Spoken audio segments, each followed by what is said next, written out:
So we shift from a little monastery out in the edge of the field for a bubble to another place that is near the edge of the bubble. This place is scary looking. So it has weird trees and crazed animals that run through the forest and sounds, and the world of Hubsine believes that everything is there looking at you and alive and conscious. Even the grass beneath your feet, some people say legends that it screams as you step on it because it hurts it. And heaven forbid if you ever hurt a tree here, because legend says that Lady Ravenwood will come out of the ground and suck you in to the Underdark. But there are those that do not believe such tales. These are given originally it as a mockingly name, but the Ravenwoods have lived on the edge of Ravenwood for as long as anyone really can remember. Some say it was a little over 200 years ago, when they originally were here to help load salt back and forth from the mines and keep the salt road through the Ravenwood safe. But then they settled, and this Ravenwood clan, over the many generations, seems to have understand how it works and the harmony of nature, whether good or bad. Nature is nature, and how to tend these forests have been a great honor for this family. Through the generations, many of the Ravenwoods have ventured off past the bubble and been gifted with power that they hope that they could go out and help the rest of the world. We join ourselves in the Ravenwood with the Ravenwoods, all of them. Mr. and Mrs. Ravenwood stand looking at their only daughter. She has come of age, and they sit there sob in happiness that the day has come that the invitation has been struck to go to Highborne University. But all it takes, though, is Lady Ravenwood's blessing, and their daughter will receive the gift of, some say, magic or aptitude for this world, for the strength that she would truly be eligible to catch that train and go into the city and go to that mystical school, one of the trifecta of the barrier.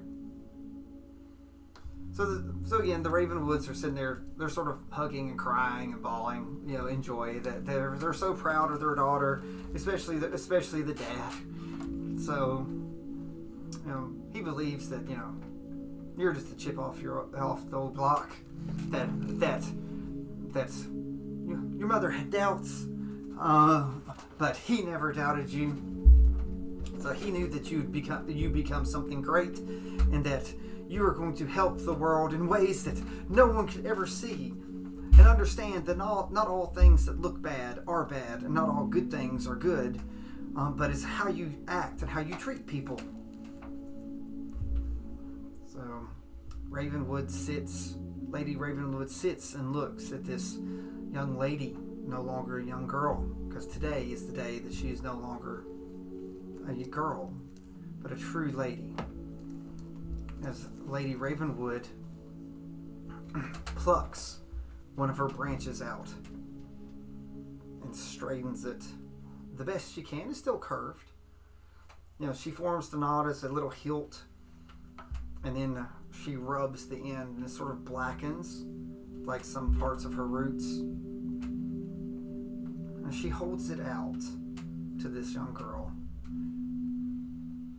She doesn't say anything. girl walks up. So do you extend your hands and take the... I do. So you extend your hands and you take the stick. It's not necessarily impressive looking. It looks like a weak little walking stick. Lady Ravenwood speaks and it almost echoes. And the trees around almost whisper reverence as they go. The fact is that you've been given a branch of Lady Ravenwood. Your dad sits over there and sobs and reminds her mother, it's like, you didn't get a branch, did you? So the mother smacks him and says, don't ruin the moment. And that you're going home with me tonight. So if you want to, if you want to not walk home by yourself, shut up. So again, the waterworks are streaming down. So Lady Ravenwood looks at the lady and says, you have been playing in my leaves since you were yay high. A little branch goes down and it shows what's something of a child, firstborn that could barely walk and take their steps. Looks and says, many have come through, even with the Ravenwoods, and have been scared of me from the first sight. But you, my little leaf, you never were afraid of me. From the moment that your parents brought you into this, you just looked at my acorn-type eyes and my knotted body and the crows that sit upon me and the other birds, and just looked at it as wonder. And in my 200 years, people have grown to learn that my soul is not as hard as my bark. But you seem to peer into me, and I wish to repay this kindness that I can always be with you. So, while every generation of magic weakens, I want to make sure that you may go across this land and have what you need to protect yourself. All it takes is the magic word of your choosing, and I will spring to life and be your protector even when we aren't here. What word would you like to be the trigger?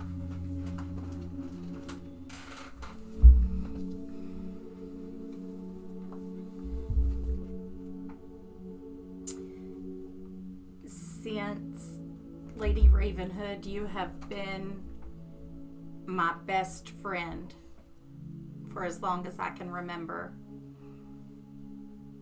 I think friendship would be the word that comes to mind anytime I think of you. Then hold up your piece of me and spout your word and watch what your friendship can do for you. So I hold it up and I look at her before I say it, and I say again, thank you for being the best friend a girl could ever have. Friendship. And the stick goes from no more than a knotted broomstick into a great staff that's thick on both ends that can twirl and hit. She goes, now strike the ground and watch what happens. So and she strikes the ground, and there's like this pulse of energy that flows through the staff down into the ground, and it's almost like thunder billowing through. So your shillelagh is created. So your friendship staff will always be with you, and I will always be with you no matter how far you are. Even if my roots are cut down and I am no more from this day, I will always be with you, and I will always lend you my strength as long as you have that bond with what made you you. So Ravenwood gives one last thing to you, though. It's like, in your shillelagh, now that it's grown, she says, look upon the oar-like part. That's the larger part. Okay, so I look at it. So there is what looks like a little acorn. Okay. She says, it's like, please take the seed out of the oar. Okay, so I take it. She said, I have not been able to taste the land outside of this for long. And I do not know how long my woods will be here. as magic fades, most of the things here are magical, and as we've seen, like less and less things are made with magic and born. We've not had a new tree grown in many a year. Please, the school is there to supposedly rebind magic and rebuild what was lost. I never really knew this world much because I was a young sapling when I first came to be, and there was magic everywhere, and this sprouted up. But if you could plant this and start a new forest somewhere that it could live in peace once magic has been restored in the land for me, it would be my honor to do that.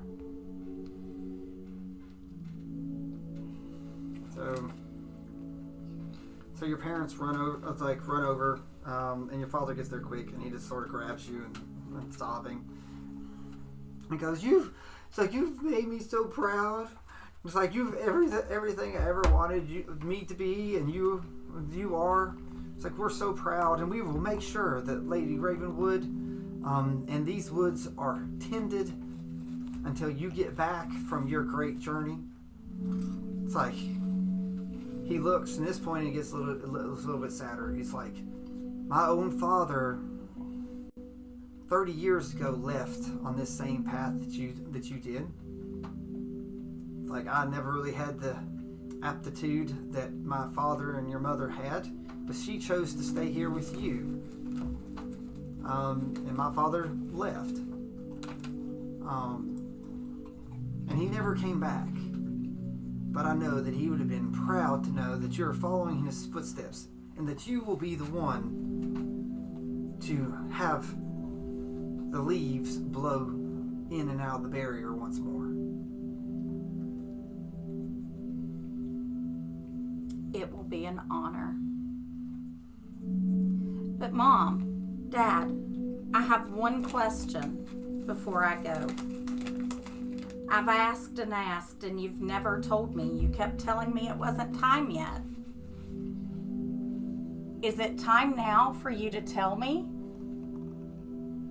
What is that has always sat in the forest?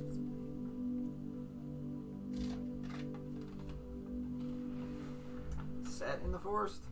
Well, it's just kind of always been here.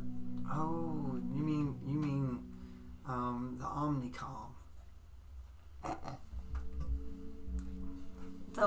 The what, Dad? Mom, what is he talking about? Well, we, through the generations, knew of its original name. It is now called the Neocom.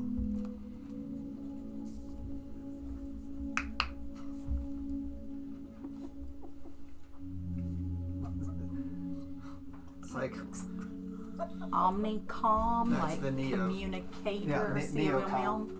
Yeah, Well, right, that's the original, but it's now the Neocom. Yes, that's what those in Hubsine call it.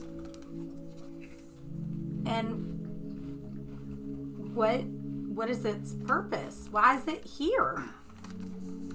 Well, they say that there's a great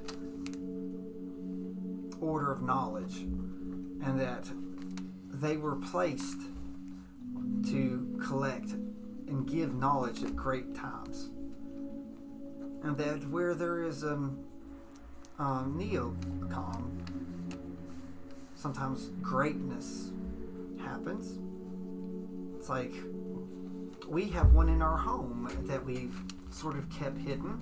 You know, since we've nearly not went to Hubsine before, we've like inside the city, but we've tended this, and we're afraid that we have sheltered you from a great many things.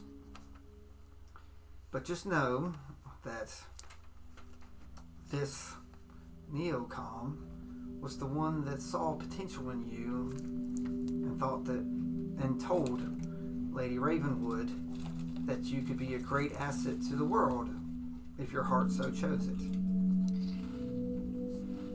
And your heart chose it on your own, and it hurts all of our hearts, including Lady Ravenwood, that you are going to venture off and change the world. But I knew the day that I brought you into the wood and your eyes lit up and saw not the evil that others see, and you were not scared of the beasts or the fae or any creature here, but you saw it with wonder and learning. This school is for you. And when the train comes, just know that you are as deserving to be on that train as anyone else that ever walked into that school, including your mother. So, your mother... Mom, I don't even know what you're going to do about him without me. Says, I've picked out a nice little burial spot, if he keeps talking like this. But no, it's like, I'll keep him busy. I'm sure he will be crying all the time about his little girl is no longer here, and whatever will he do? Maybe he will finish his chores that I asked him to do every day for the last 21 years. Well, Mom, don't get your hopes up. I won't. And I'm going to hug her and tell her how much I love her and how I'm going to miss them, and that I will write them as soon as I get there. She says, when you get to the school, make sure they teach you how to use the Omnicom or the Neocom. Like you can holler at us from the school. So make sure to Neo us anytime. Okay, Mom. But come visit. So he sits there, looks at you, again in the water. He's like wiping. He's like, I told myself I'd be strong, but I can't. So he puts his hand on your head. He says, I remember when I used to do this when you were like 5. He's like, I never thought the day would come, but it's here. It hurts. It hurts so bad. He's like, it's like he looks over her. She's not this age. She's only really 16. She's like, no, there's a mistake. The counter's wrong. So I just kind of wrap my arms around him, and he looks over at the wife, who's just sort of glaring, and she goes, "You never cried like that for me." He's like, he leans close to say something sweet to his daughter. He said, "Don't leave me with your mother." And I whisper to him, "I'll always be your little girl. I love you, Daddy." It's like, and he looks, and his face sort of gets dark. He's like, "My little girl is here,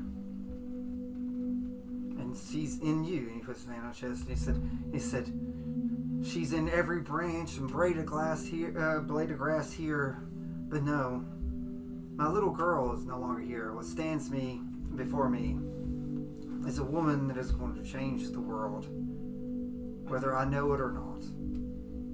Then take me with her. And tell me to come visit as much as possible." I will let you all know that I make it there safely. So he's like, "Now go, or I won't be able to hold it together again." And the doggy comes and That was the... tells them woof woof woof, bye bye bye, and then we go. Where are we going? So just off.